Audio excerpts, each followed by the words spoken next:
students, we have a faculty member, we have staff on the call. So the plan for this morning is we'll talk through a pretty short presentation about all things LGBTQIA+ at SDSU. And then we'll take any questions. You can either shoot them to us in the chat, they'll just go to me, and we'll either address it in the presentation or at the end, and then we'll open it up at the end for any questions. We're still kind of figuring out this new virtual space and this new Zoom space, so we very much appreciate your patience with that. So we'll do introductions. My name is Ann Guanciale. My pronouns are she, her, hers, and I'm the assistant director at the Pride Center.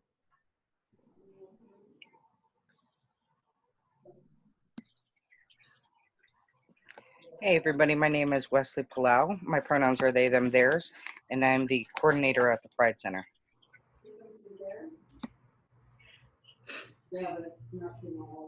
Hello everybody, I'm Esther Roth-Bloom. My pronouns are she, her, hers. I'm a professor at San Diego State University, and I'm the advisor of the major, minor, and graduate certificate in LGBTQ+ studies. Hello everyone, my name is Lauren Gideon. My pronouns are they, them, theirs, and I am a Pride Center educator or peer educator at the Pride Center. Hi everyone, my name is Sydney O'Brien. My pronouns are she, her, hers, and I'm an academic mentor with the Pride House mentoring first-year commuter students.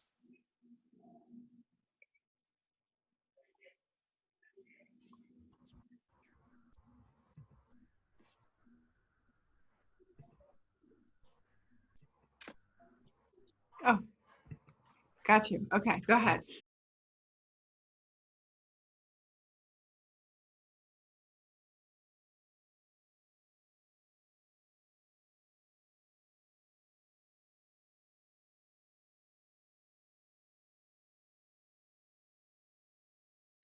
This is our space. We're right on one of the main entrances on campus. We're located right next to the Women's Resource Center and across the street from the Black Resource Center. We're a space that seeks to be open, to validate folks, to be a space where people can explore their identity, and do so in an environment that just feels, really good.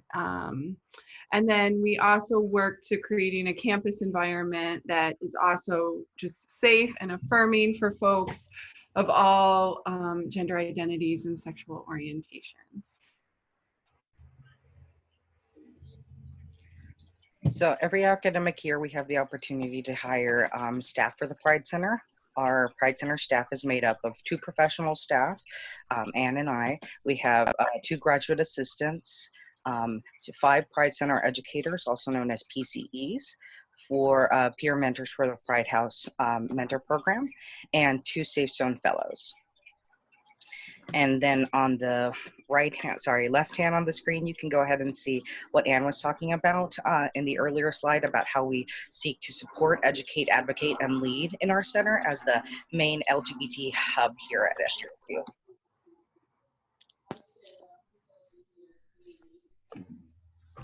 So here you can see some pictures of our space. At our Pride Center, we have a few rooms. There's the main study and meeting space, the living room we call it. People can come in here. Anybody who's a student, faculty, staff, alumni, or community members are welcome. A lot of times there's people hanging out on the couch, doing homework, talking to each other, just hanging out in between classes generally. It's used as a study and meeting space. Student orgs can rent out rooms, reserve them. We have a library that's hooked up to the school library where you can check out books that have to do with queer topics or are written by queer people. We have a kitchen that has, a microwave, a refrigerator. It's really nice to store food there and just come in between classes and get a bite to eat. And we also have a community care closet in corner, which is really helpful. The community care closet, people donate clothes to the community care closet, and literally anybody can come if you want or need clothes. If you see something that strikes your fancy, you can come in and just take it.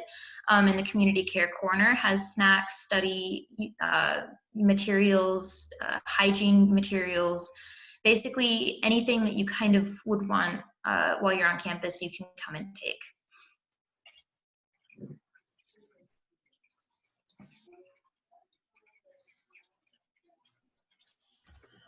We also do a lot of different types of programming here at the Pride Center. We have probably what we have is a lot of our like yearly events, our big events that are kind of our anchors. We have Drag Extravaganza, which is something that we host every fall at the beginning of every fall semester. It's essentially just a big drag show that we put on. National Coming Out Day panel, which is a panel that we always put on for National Coming Out Day, just to try and help the community, the broader like SDSU community, understand like the challenges of coming out for a lot of, especially students here on campus.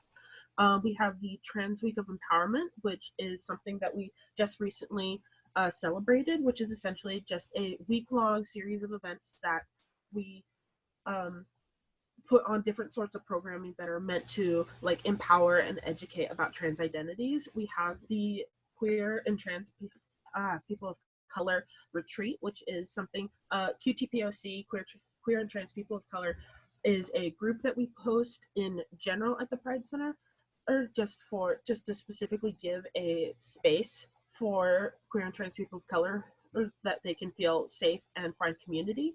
And the retreat specifically is something that we do for spring events or for spring semesters, where they essentially are able to like come together for a couple of days, do like workshops and get like a keynote speaker, etc.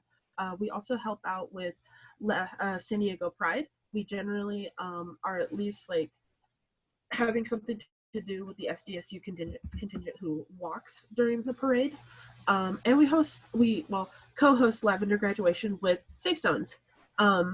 It's a graduation ceremony specifically, or not just specifically for, but mostly to celebrate the queer or students on campus who are graduating, or any ally who wants to also walk with the lab grads. We also, those are like the big things that we do. We also do stuff like Trans Day of Remembrance, but we also do put on like weekly and monthly types of groups. We generally try to go with a series every semester, so like a series of educational based programs, like we had a coming out series, etc. We also try to host panels about like different identities or how different identities can intersect, like having a non-binary panel. And one of our big come outs from the previous year was our support groups have like grown a lot in size. We originally had Black Space, which is a space for Black people who identify within the queer spectrum to meet. We have TNGNC, which is trans and gender nonconforming. It is Queer and Questioning, which is like a group for anybody who might be questioning their identity and may need a space to like be able to talk about that without having to necessarily do the full deep dive into the community, which can be really intimidating for a lot of people. We have Crafternoon, which is a series hosted actually by our very Sydney here in the chat. Essentially just a space for different people to kind of come together or different queer people on campus to come together in an event to just kind of sit together and do like different crafting projects. There's also often a like main craft that we're focusing on or teaching, but generally it's just a space to hang out. And lastly, Talk It Out, which is by Christina, who works at CAPS, that is Counseling and Psychological Services, who likes to come to the Pride Center and just put aside a certain amount of time for anybody who may be maybe going through a bad day or just needs to sit down and talk with somebody who has a professional psychological background without necessarily devoting themselves to like full therapy, because that may not be what they exactly need.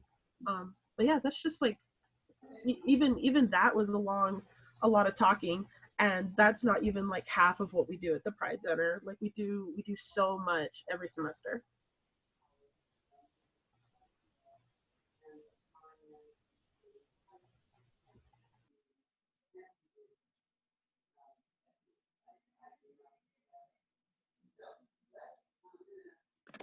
So, one of the main tenets of the Pride Center is the Pride House Mentorship Program. So, the Pride House Mentorship Program has two different elements to it. The first one is the residential learning community, which is if you are a campus first-time freshman living on campus, you can be in our Pride House floor or our Pride House mentor program, Pride House residential learning seminar. Where you take a course on LGBT history or all things queer community, and you have your residential advisor and that class. Whereas the Pride House first year community learning pathway comes with the mentorship program, which means you get paired one-on-one with a mentor who is there to support you academically and socially. I know both me and Sydney know that we have mentees who just like to come and talk to us every few weeks to let us know how they're doing, but not necessarily keep up on grades and everything, because that's not what everyone needs. But you get to create a long-lasting relationship with someone who's a few years older than you and has a little bit more know-how on the school, and it really helps to transition.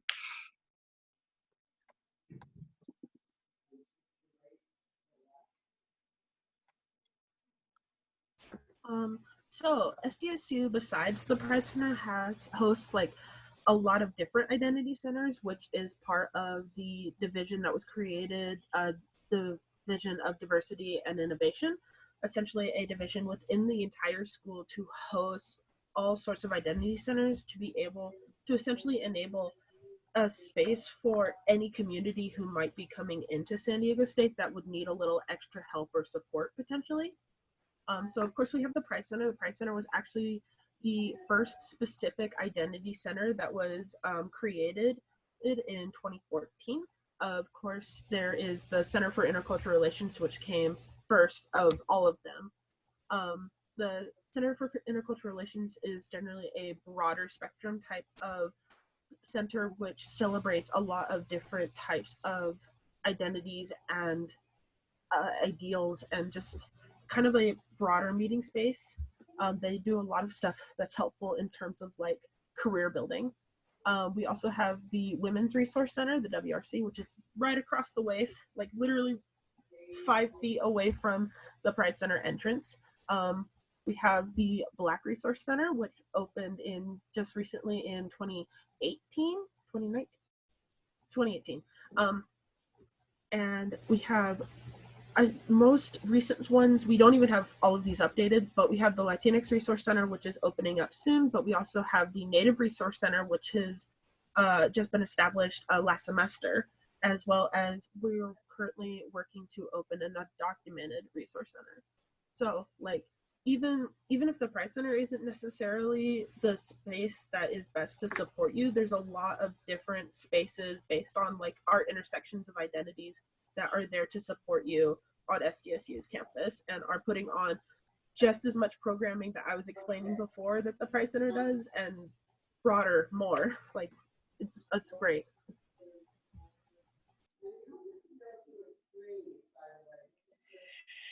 So just as in high school, you had to take certain courses in the sciences or social sciences or languages or math.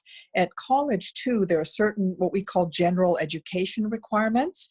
And in the LGBTQ plus studies program, we have a lot of courses that would fulfill those requirements.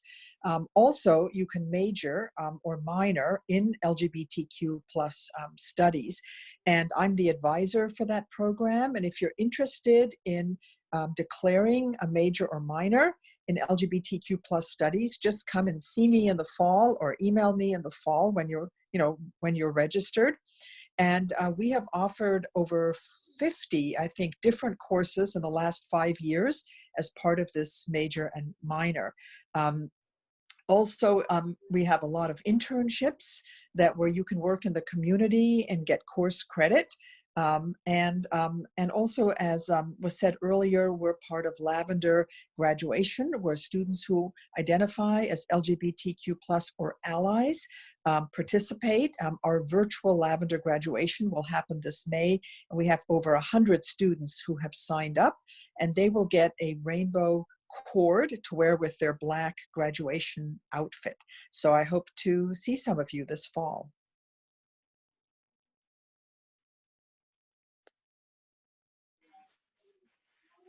Hey everyone.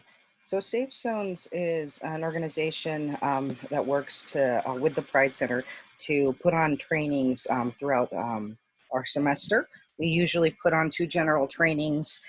They're interactive and allow us to help destigmatize LGBTQIA plus identities through education. We have the Safe Zones 101 and the Trans 101, which are 1 hour lecture-based trainings, and we also have the 3 hour general training, which was the one I was talking about that is interactive and fun. We also offer internship opportunities through Safe Zones within the Pride Center in order for students to fulfill their graduating requirements, which for most majors are either having to fulfill 120-hour and perhaps higher internship, and also studying abroad.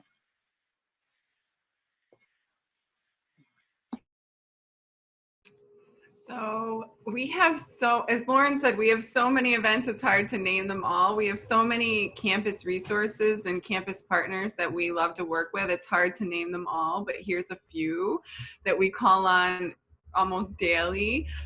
One is counseling and psychological services. They offer individual and group counseling, as Lauren also mentioned. We have a counselor come to the Pride Center once a week for Talk It Out. So we have a really close relationship, especially with their counselors that identify as queer. And we're always thinking of new ways that we can build in like a therapeutic lens or just a health and wellness lens into the work that we're doing.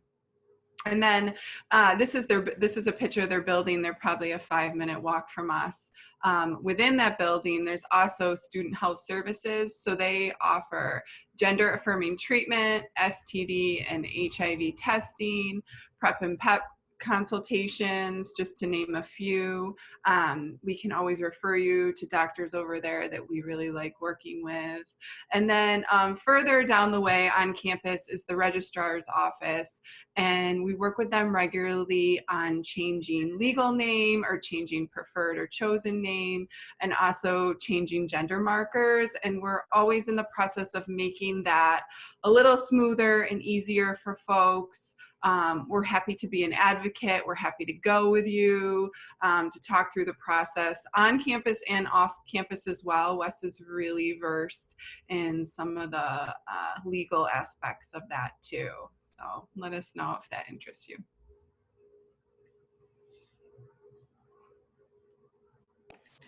So one of the campus resources that we at the Pride Center are really proud of is that we have approximately 40 gender inclusive restrooms on campus. Several of them are multi-stall, and we also have a map of the gender inclusive restrooms that is, I believe, now integrated with the SDSU map. So it's, you're able to find them wherever you are on campus. There's probably pretty nearby going to be a gender inclusive restroom.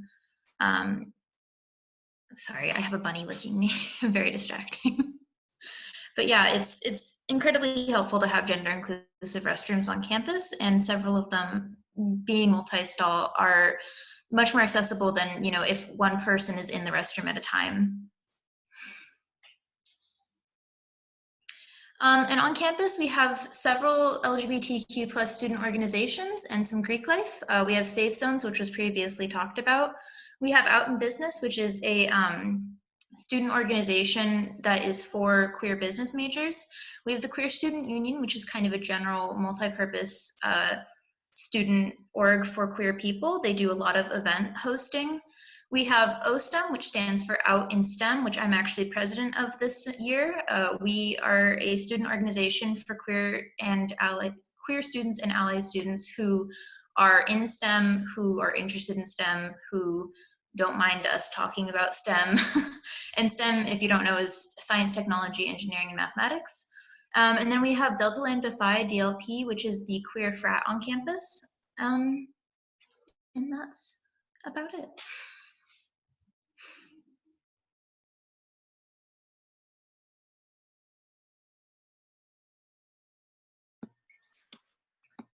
If you want to further connect with us, we have our website, which is connected to the SDSU website, so just look up the Pride Center SDSU. You can also subscribe to our newsletter, which is also available on our website, Or you can check out our social media, which is SDSU Pride Center on Facebook and SDSU Pride Center on Instagram. So come interact with us and we'd be happy to talk with you there.